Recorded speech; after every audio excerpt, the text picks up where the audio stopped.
Hi, I'm Dr. Jim DuCanto, and I'm here to create a instructional video on the new Claris Digital Video Optical Stylet by Claris Medical.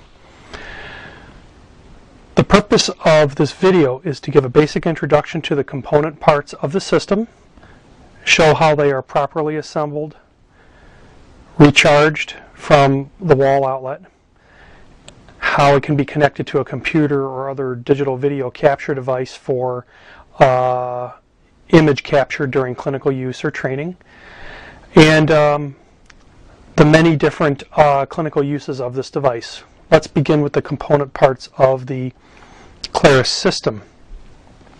Here we have the control body itself, into which the stylet itself can be installed.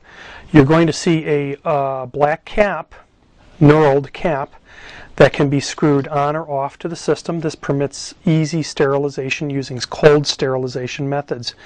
You're going to see this is almost an S-video cable type connection between the two pieces.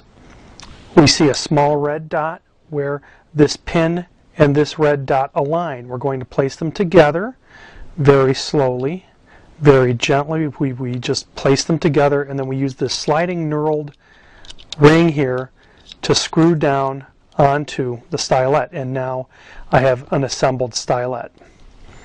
The controls to this device are very simple and easy to use. The screen is attached to the device on a turning pivot, which is also controlled by this knurled knob. The device itself is activated through the power switch. That's sort of a universal signal for power. I'm going to push this silver button until the stylet activates, and what I see now is a green indicator light. I see an illuminated white LED at the tip, and I see an image, of course, on the screen. A second press of the power button will illuminate a small red light that is intended to facilitate lighted stylet style techniques where the thyroid cartilage is transilluminated in the event either of fouling of the video elements, or if a practitioner is skilled in optical stylet, lighted stylet technique. The lighted stylet technique can actually lead the video stylet technique for initial placement until the interior of the larynx can be visualized. I'm going to turn that feature off with a second press of the silver button.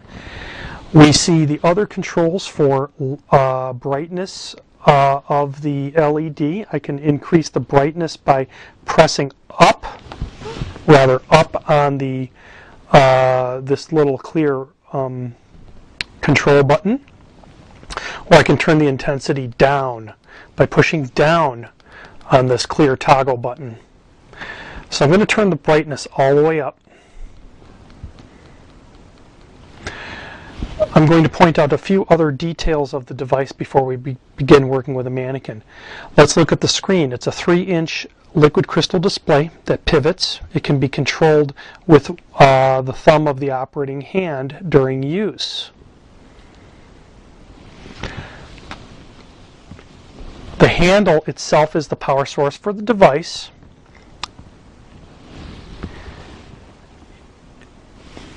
It's possible to export the images during clinical use to an external monitor using the available cables. The available cable has a mini USB type port that plugs into the very, very top of the unit.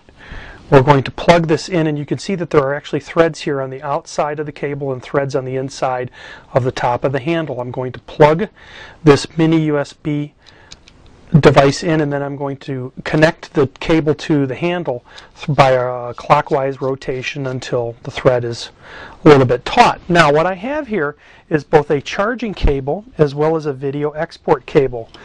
This video export cable is capable of communicating with a computer directly through a mini USB jack or through an audiovisual yellow analog out jack, which is what I prefer because of my the construction of my computer systems. This other jack here is intended for the power source, which comes supplied with a universal power source. This plugs in very easily. And of course, if you are a customer outside of the United States, there are different slide-in appropriate plugs for your region of the world, whether that be in Europe or Asia or in the Middle East or in Africa.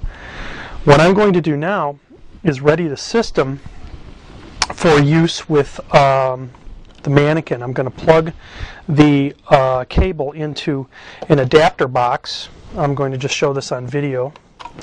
This is a adapter box that allows me to capture images on my computer. It's a Canopus analog digital video converter. It's been used a bit, so it looks a little bit worn. I'm going to go into a video in port on this converter box, and then I'm going to plug this in through what's called a FireWire connector into my computer.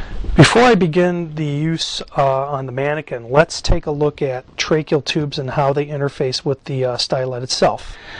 You're going to notice that this is a 7.5 tracheal tube by Mallinckrodt, and I've deliberately pushed the 15mm connector as deep as it will go into the tube without trimming the tube.